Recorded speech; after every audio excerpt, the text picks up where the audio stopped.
One of the things that I think we've all learned as San Franciscans and Californians is water is a precious commodity, extremely precious commodity. So that it's entirely wrong to waste water.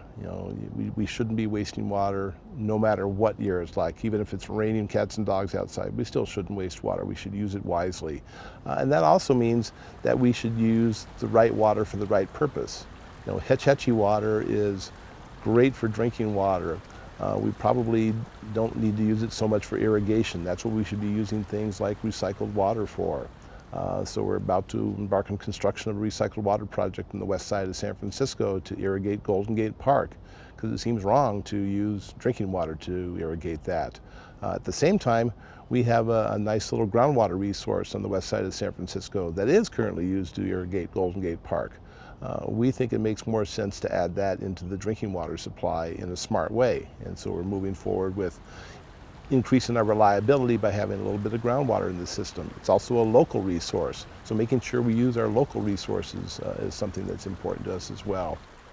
This is a concept that's very much in the forefront right now, because we are now blending groundwater with our pristine Hetchy water.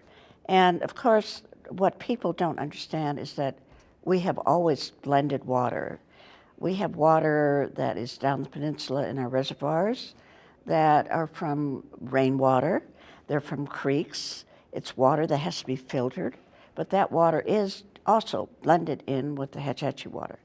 Groundwater on the west side of San Francisco comes from a very nice aquifer. There's a lot of sand there, and what you get with groundwater is water that doesn't have any turbidity in it and really is pathogen-free because it's passed through hundreds of feet of sand filtration, getting down to the level from which we would draw water.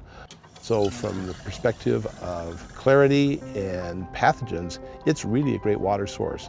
What I tell people a lot is right now we've got the best tasting water in the world, and after we add groundwater we'll have a more reliable supply and we'll still have the best tasting water in the world because the water quality is still going to be that pure.